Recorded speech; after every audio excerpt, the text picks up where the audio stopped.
제가 먼저 읽겠습니다.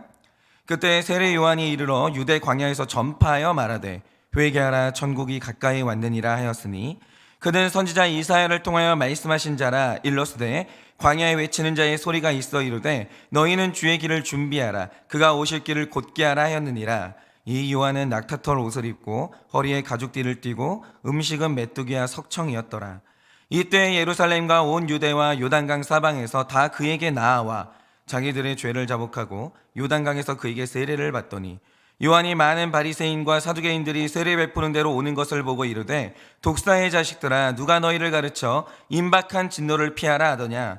그러므로 회개에 합당한 열매를 맺고 속으로 아브라함이 우리 조상이라고 생각하지 말라. 내가 너희에게 이르노니 하나님이 능히 이 돌들로도 아브라함이 자손이 되게 하시리라. 이미 도끼가 나무 뿌리에 놓였으니 좋은 열매를 맺지 아니하는 나무마다 찍혀 불에 던져지리라. 나는 너희로 회개하게 하기 위하여 물로 세례를 베풀거니와 내 뒤에 오시는 이는 나보다 능력이 많으시니 나는 그의 신을 들기에도 감당하지 못하겠노라. 그는 성령과 불로 너희에게 세례를 베푸실 것이요. 다 같이 읽겠습니다. 손에 키를 들고 자기의 타작마닥을 정하게 하사 알곡은 모아 곳간에 들이고 쭉정이는 꺼지지 않는 불에 태우시리라. 아멘. 기도하겠습니다. 하나님, 오늘 세례 요한이 우리에게 구원을 받으라고, 죽지 말고 구원을 받으라고 오늘도 우리를 살리는 메시지를 전파합니다. 하나님, 정말 우리가 이 메시지를 받아야 살 것이고 나 또한 이 메시지를 전파해야 누구를 살릴 것인데 이 메시지가 어찌하면 나에게 전파가 되고 또 내가 어찌하면 이 메시지를 전파할 수 있겠습니까? 주님, 오늘도 우리에게 말씀하여 주시고 세례 요한에게 배워 우리 또한 내가 살고 남도 살리는 인생 될 수 있도록 주님이 은혜를 허락하여 주시옵소서. 믿사오며 살아계신 예수님 이름 받들어 기도드립니다. 아멘. 네, 어제 우리가 말씀을 묵상하면서 그 예수님의 탄생을 광적으로 막아섰던 이 헤롯 대왕에 대해서 묵상을 했었습니다. 그런데 이게 성경 속의 옛날 이야기냐, 예수님한테만 해당되는 이야기냐라고 하면 그게 아닙니다.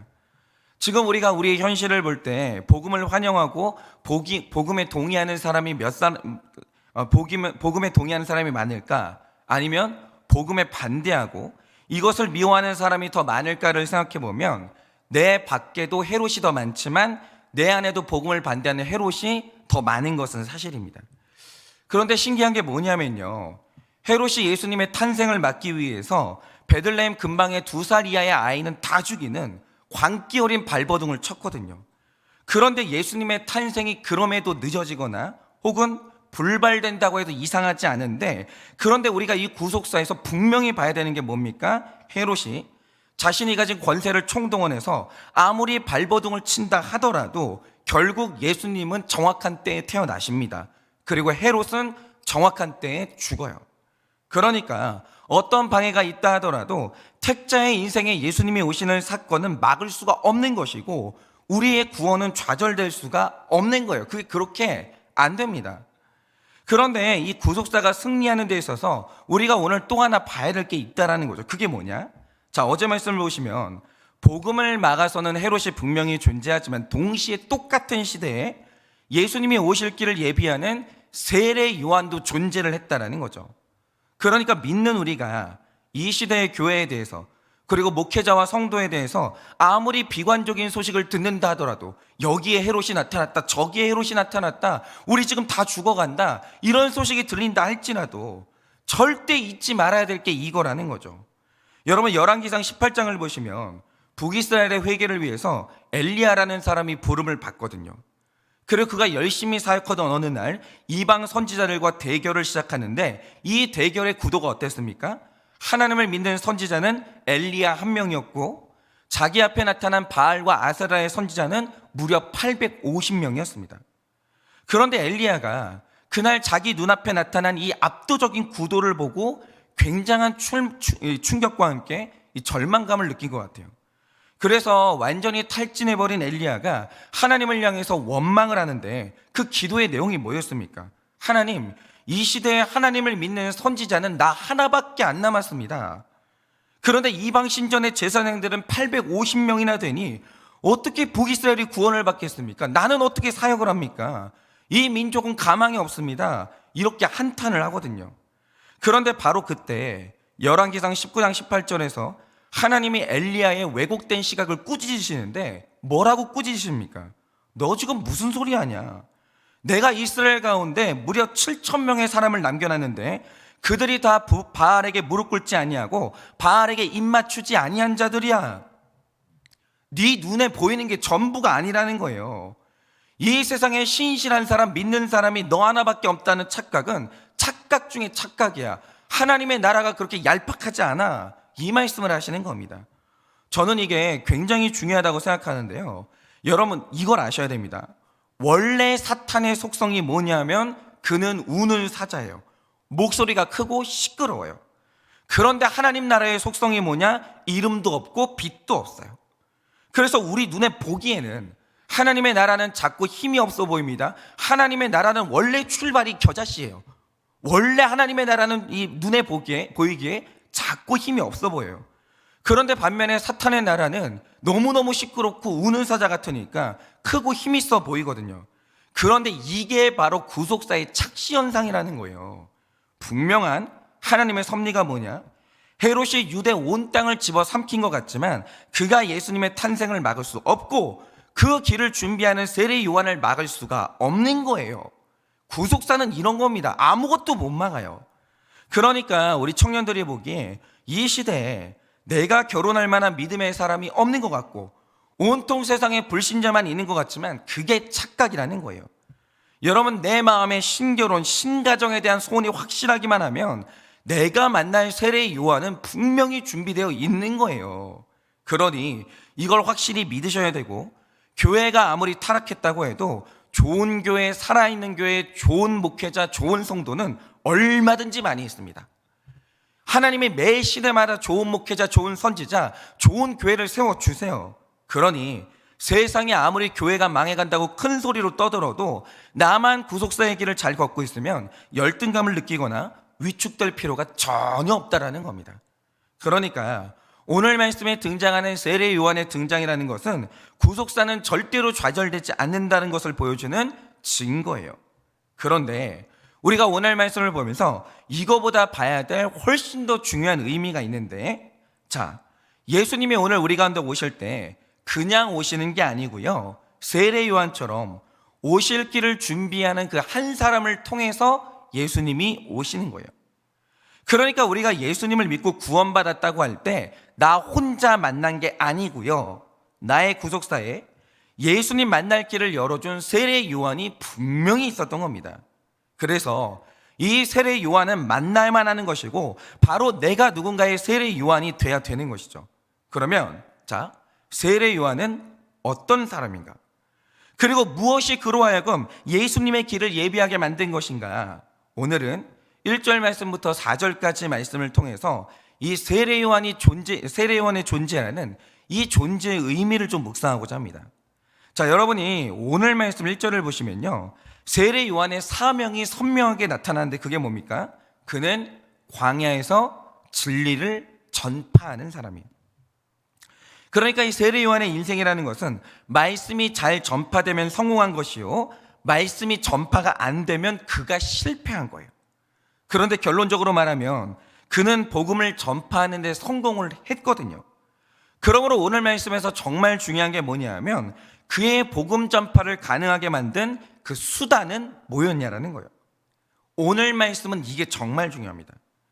여러분, 요한이 복음 전파를 위해 가졌던 그 수단을 우리도 가질 수만 있다면 우리도 요한처럼 복음 전파하는 데 성공하는 사람이 될 수 있다, 그 말이거든요.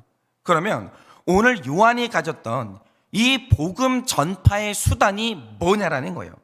오늘 그걸 볼 텐데 1절을 보시면 아주 중요한 수단 두 가지를 보게 되는 겁니다. 자, 1절에 가장 처음을 보면 메시지를 전파하기 전에 가장 먼저 그때라는 말이 나옵니다. 그런데 성경의 앞뒤 문맥을 봐도 이때가 정확히 어떤 때인지를 말하지는 않아요. 그런데 하나 굉장히 중요한 사실이 뭐냐?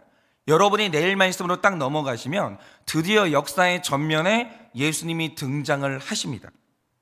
그런데 예수님의 복음을 전파하는 것보다, 예수님의 등장보다 먼저 나오는 말이 있어요. 그게 뭐냐? 그것도 그때라는 말이에요. 이게 신기한 거죠. 그러니까 흥미로운 게 뭐냐면 누가 뭐래도 예수님과 세례 요한은 복음 전파에 성공한 두 분이거든요. 그런데 이 두 사람의 공통점이 뭐냐? 복음 전파 그 자체보다 복음을 전하는 그 때를 중요하게 여겼다라는 거예요. 때가 먼저지 복음 전파가 먼저가 아니에요. 그런데 이걸 반대로 말하면 어떻게 됩니까? 복음의 내용이 아무리 중요한다 한들 요한이나 예수님이나 때가 되지 않으면 절대로 입을 열지 않았다라는 거예요. 때에 입을 여는 게 이 복음이에요. 그러니까 이 복음 증거는 정확한 때가 중요한 것인데, 이것과 더불어서 요한이 또 하나 보여주는 복음 전파에 굉장히 중요한 수단이 있습니다. 그게 뭐냐? 요한은 그때에 스스로 광야라는 장소로 들어간 다음에 거기에서 복음 전파를 시작했다라는 거예요. 다른 데가 아니에요. 그때에 광야로 들어가서 거기서 복음을 전파했어요. 그러니까 이 복음 전파라는 것은 내가 정확한 때에 있어야 될 장소에 있으면 바로 때와 장소라는 수단을 타고 복음이 널리 강력하게 전파되는 겁니다. 그런데 내가 잘못된 때 잊지 말아야 될 장소에 있으면서 복음을 전파하면 복음의 내용이 아무리 훌륭한다 한들 복음 증거가 안 되는 거예요. 그런데 여기에서 중요한 건 이겁니다. 도대체 세례 요한이 전파하는 이 메시지가 뭐길래 요한이 먼저 올바른 때와 올바른 장소를 그렇게 선택했던 것인가? 왜 이게 이렇게 중요한 것인가? 여러분이 2절 말씀을 보시면 드디어 세례 요한이 입을 열어서 메시지를 말하거든요. 그런데 그 메시지의 내용이 뭡니까? 회개하라, 천국이 가까이 왔다, 이거예요. 이게 메시지의 내용입니다. 그런데 이 메시지의 내용을 보니까 왜 이 한마디를 하기 전에 그가 그렇게 때를 기다리고 스스로 광야라는 장소로 들어갔는지 이게 너무 이해가 되는 거예요. 그러니까 이런 거죠. 만약 요한이 전파해야 되는 메시지가 다른 내용이면 그는 때를 고민하지 않아도 돼요. 아무 때나 말하면 됩니다. 스스로 광야라는 장소에 들어가지 않아도 돼요. 그냥 아무 데서나 말해도 돼요. 그러나 그가 전하는 메시지가 회개해라, 천국이 가까이 왔다, 이 말을 하려면 반드시 때를 파악해야 되고 장소도 중요해지는 거예요. 그러면 도대체 이 메시지가 뭐길래 때와 장소가 이렇게 중요한 것인가?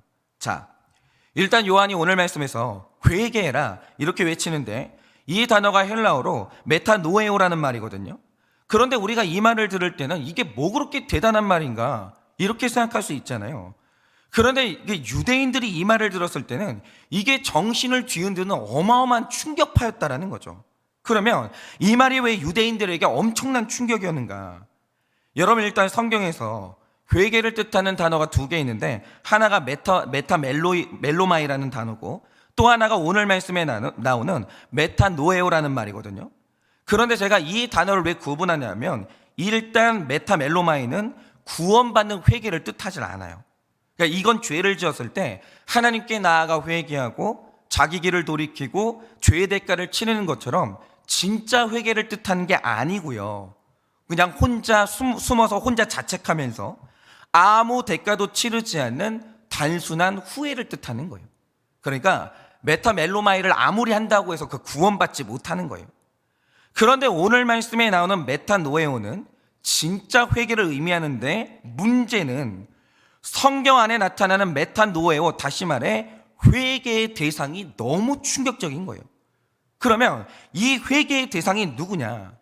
여러분, 일단 신약 성경에서 메타노에오라는 단어가 총 34회가 나오는데 특별히 요한계시록 2장을 보면 메타노에오라는 단어가 향하는 이 회개를 요구하는 그 대상이 등장하거든요.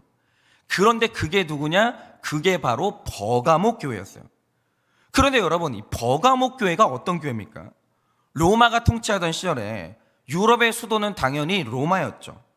그런데 로마가 아시아를 통치하기 시작하면서 거기에도 거점이 되는 아시아의 수도를 지정했는데 그게 바로 버가모였고, 이것이 아시아의 수도답게 로마 황제를 숭배하는 하드리아누스 이 신전이 존재하고 있었습니다.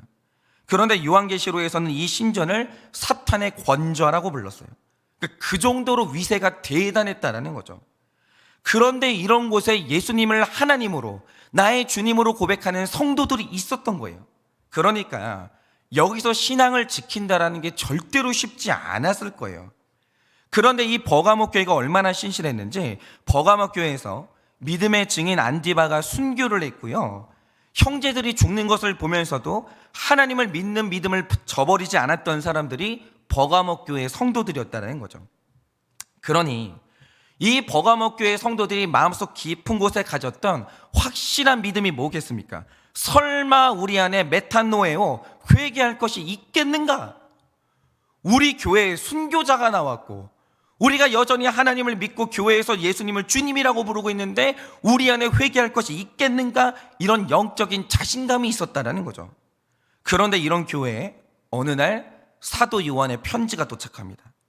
그런데 요한계시록 2장 16절을 보시면 거기에 사도 요한이 버가모 교회를 향해서 충격적인 단어를 썼는데 그게 뭐냐? 버가모 교회요 메탄노에오 회개해라 이러는 거예요. 내가 회개의 대상이라는 거예요. 그러면서 예수님을 검을 든 분으로 묘사하는데 버가모 사람들이 확실히 믿기를 예수님이 들고 있는 검은 로마를 치는 검이다, 나를 향한 검이 아니다, 이렇게 믿었거든요. 그런데 이날 요한이 하는 말이 뭔가, 지금 예수님이 들고 있는 검은 버가모 교회 너희를 치는 검이라는 거예요. 너희가 회개하지 않고 돌이키지 않으면 오늘 하나님이 그 검으로 너희를 치신다 이러는 거예요.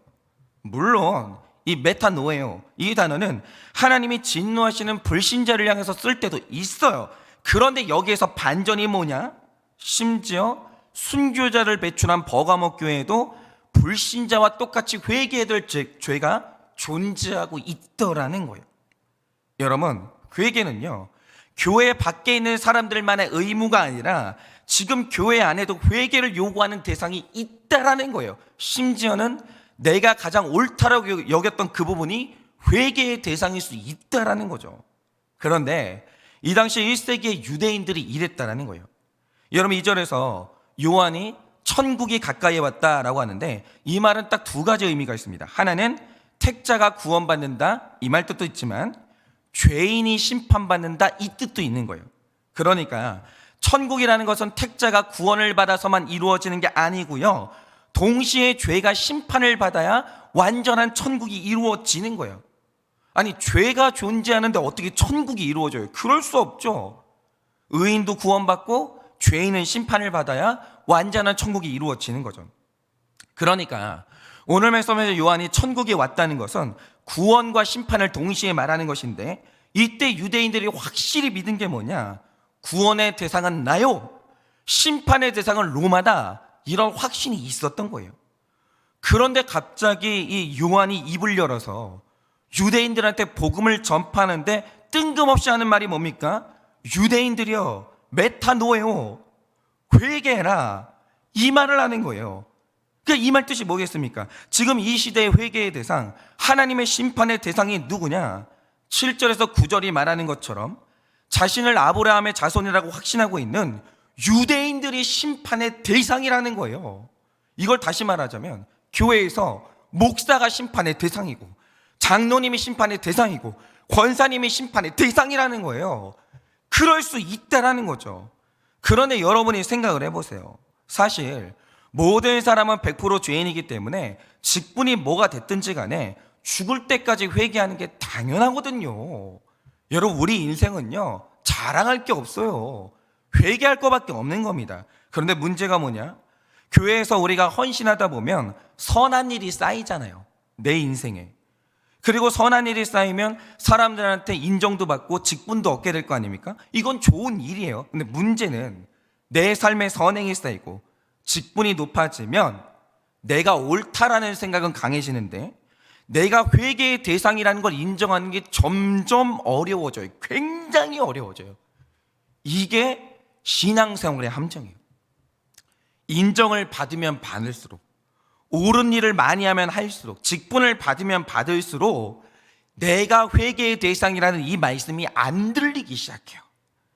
그런데 지금 요한이 이런 사람들에게 회개를 받아내야 되는 거예요. 바리새인들이여 회개해라, 사두개인들이여 회개해라, 대제사장이여 회개해라, 이러면서 그들에게 내가 옳다라고 확실히 믿고 있는 사람들에게 회개를 받아내야 되는 거예요. 그런데 이게 얼마나 어려운 일이냐 이거예요. 그런데 이 회개를 받아내는 게 가능하려면 이건 세례 요한이 말로는 안 되는 거예요. 이 메시지를 전하기 전에 강력한 수단이 필요한데 그게 뭐냐? 회개를 전파하는 내가 먼저 완전히 회개하는 때를 이뤄야 돼요. 그 때가 와야 되는 거예요. 그러니까 이런 거죠. 제가 성도님들한테 회개하십시오 라고 말하는데 성도님들이 목사를 보는 거예요.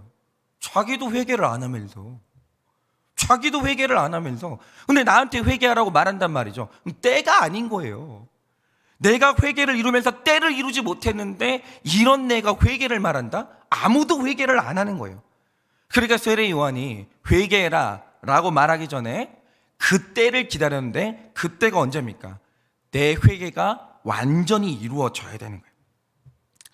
그리고 회개를 말하기 전에 내가 먼저 광야를 통과하면서 회개의 장소에 서 있어야 되는 거예요. 내가 먼저 돌이킴의 자리에 서 있고 회개를 이루는 그 때를 이룰 때 그때에만 복음 증거가 유효해지는 거죠. 그러니까 바로 이게 때와 장소의 중요성이에요. 세례 요한이 먼저 때와 장소를 이루지 않으면 복음 증거가 안 되는 거예요. 왜냐? 이 복음 증거는 나를 옳다라고 믿는 사람에게 회개를 받아야 되는 회개의 이 복음이기 때문이죠. 그러니까 원래 이 회개의 복음이라는 것은 원래 그 자체가 충격이고 그 말 자체가 듣기 싫은 말이기 때문에 전하는 사람이 먼저 모든 사람이 인정할 만큼 회개를 이루고 돌이킴의 장소에 서 있지 않으면 복음 전파가 안 되는 거예요. 그런데 내가 먼저 때와 장소를 이루면 드디어 회개의 복음이 전파가 되는 겁니다. 이걸 좀 적용하자면 제가 이제 어제 사실 이걸 좀 경험을 했는데 제가 어제 이 말씀을 준비하면서 혼자 말씀을 이제 묵상을 했는데 오전 시간 내내 너무 시달렸어요. 너무 괴로운 거예요. 왜 그러냐? 제가 우리 성도님들을 만나서 대화를 해보니까요, 세상의 모든 직업이 다 힘들고 얼마나 고된지 몰라요. 쉽게 돈 버는 사람은 아무도 없어요. 그래서 우리가 다 각자의 자리에서 너무너무 힘든 것들이 있죠. 그리고 물론 목회자인 저도 제 영역에서 힘든 부분이 있어요. 그러면 지금 제가 제 상황에서 힘든 부분이 뭐냐? 일단 저는 매일 말씀을 전하는 사명을 받았기 때문에 말씀을 잘 전하려면 반드시 매일 공부하는 시간이 필요해요. 그리고 묵상하는 시간이 필요하고 저는 원고를 전부 다 글로 치기 때문에 원고를 작성하는 시간도 필요해요. 그리고 이제 이게 끝나면 이런저런 교회 일을 하고 뭐 전화 신방하고 메일이 오면 답장을 쓰고 하는데 문제는 그러다 보니까 책상에 앉아있는 시간, 의자에 앉아있는 시간이 너무 길어지는 거예요. 그런데 이게 한 열 몇 시간을 날마다 앉아있는데 이런 식으로 한 3년을 지내다 보니까 슬슬 허리에 무리가 오고 있는 게 느껴지더라고요. 그러니까 작년 말에 갑자기 그게 느껴졌어요. 그래서 제가 약간 위기감을 느끼고 있었는데 최근에 제 주변에 허리 다쳤다는 사람이 그렇게 많은 거예요. 그러니까 이게 지금 걱정이 되는 거죠. 그래서 어느 날 결심한 게 뭐냐? 그래, 내가 미련하게 허리 건강을 잃고 나서 후회하지 말고 좀 지혜롭게 미리 조심할 건 좀 조심하자. 이런 생각이 들면서 제가 장로님들께 먼저 저 허리 자세를 잡아주는 비싼 의자를 사주십시오. 이건 좀 돈이 들어도 사주십시오. 요청을 했고 일단 장로님들께서 허락을 해주셨어요. 그리고 제가 한 번은 설교 시간에 성도님들한테 저는 비싼 의자 하나 사겠습니다. 이렇게 말씀을 드렸어요. 그래서 제가 비싼 의자를 하나 샀고 목적에 맞게 잘 쓰고 있었어요. 그런데 제가 어제 이 말씀을 묵상하는데 너무 괴로운 거예요. 이 말씀이 저를 너무 찌른 거예요. 그게 뭐냐? 나는 맨날 회개를 말해야 되는 사람인데 누군가에게 메타노예요, 회개하라고 말해야 되는 사람인데 지금 내가 이렇게 비싼 의자에 앉아 있을 때인가? 지금이 내가 그럴 때인가? 그리고 내가 이 의자라는 장소에 앉아서 회개를 말할 때 누군가는 상처를 받지 않겠는가? 내가 이 의자를 지금 이때 산 것이 과연 때와 장소에 맞는 적용인가? 이게 너무 고민이 되는 거예요. 너무 괴로운 거예요. 그런데 오전 내내 아무리 묵상을 해봐도 제가 주제를 넘었다라는 생각이 들고 제가 때와 장소를 벗어났다라는 생각이 드는 거예요. 그러니까 이 의자에 지금 이렇게 앉아서는 회개라는 메시지가 전파가 안 될 것 같은 거예요. 그러니까 누군가는 시험 될 것 같은 두려움이 몰려오는 거예요.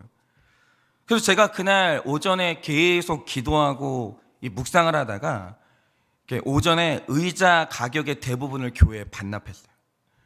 근데 중요한 게 뭐냐, 저는 이 의자가 필요 없다는 게 아니라 지금도 이 의자를 샀다는 그 자체에 대해서는 후회가 없어요. 이거 필요한 물건이 맞아요.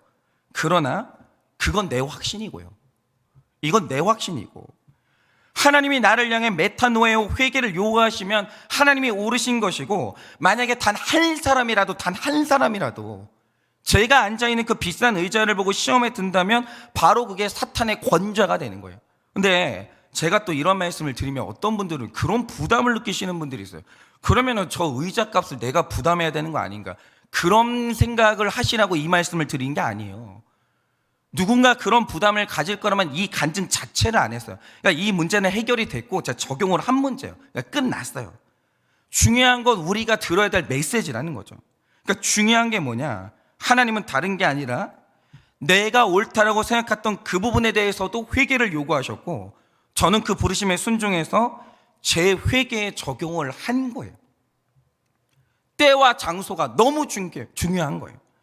그런데 제가 어저께 내가 옳다라고 생각했던 그 부분에 있어서 회개하고 심판을 받으니까 드디어 제 안에 천국이 임하는 거예요. 마음이 너무 편해지는 거예요. 그런데 제 안에 천국이 회복되니까 그 다음으로 찾아오는 확신이 뭐냐, 이제 내가 다시 회개를 말할 수 있겠다. 회개를 말하는 데 있어서 걸림돌이 하나가 사라졌다. 내 사명은 아직 끝나지 않았구나. 이런 내적인 확신이 회복이 되는 거예요. 때와 장소만 회복하면, 내가 내 때와 장소만 잘 알고 있으면 복음 증거가 되는 거예요. 그리고 내 안에 복음이 증거되는 것도 어렵지 않은 거예요. 근데 문제는 뭐냐, 내가 때에도 맞지 않고 장소도 잘못 써 있고, 이렇게 돼버리면 복음 증거도 안 되고 복음이 내 안에 들어올 수도 없는 거예요. 그래서 오늘 제가 드리고 싶은 말씀이 뭐냐, 여러분, 우리가 복음을 듣기 위해서는 우리가 세례 요한을 만나야 되고 나도 세례 요한 같은 사람이 돼야 되거든요. 그런데 그렇게 할 수 있는 유일한 방법이 뭐겠습니까? 회개의 복음을 전하기 위해서는 내가 먼저 심판받는 때를 잘 살아야 돼요. 내가 먼저 회개의 때를 이루어대는 거예요. 그리고 내가 회개의 자리, 회심의 자리, 적용의 자리에 내가 그 장소로 가야 되는 거예요. 거기가 광야라 할지라도. 한 사람이 구원받을 수 있다라고 한다면, 내 마음 가운데 천국이 임할 수가 있다라고 한다면 얼마든지 나는 회개의 때를 이룰 수 있고 광야라 할지라도 회개의 적용의 자리로 가야 되는 거예요. 그게 아니면 천국의 복음이 나에게 임할 수가 없고 나 또한 천국의 복음을 말할 수가 없는 거예요. 그런데 나만 이렇게 때와 장소를 잘 갖추고 있으면 내 안에 반드시 천국이 임하고, 그리고 내가 전하는 복음이 널리 전파가 되는 거예요. 그러니 여러분, 오늘 하루를 사실 때 여러분이 먼저 회개의 복음을 말하기 전에 내가 먼저 내 죄가 심판받는 그 때를 잘 사셔야 돼요. 내가 먼저 완전한 회개를 이루는 그 때를 이루셔야 됩니다. 그리고 내가 회심의 자리, 회개의 자리, 회개의 적용의 자리에 서셔서 그 광야의 자리로 들어가서 모두가 세례 요한 같은 복음의 전파자가 되시기를 예수님의 이름으로 축원을 드립니다. 자, 기도하고 축도함으로 마치겠습니다. 하나님, 제가 참으로 미련합니다.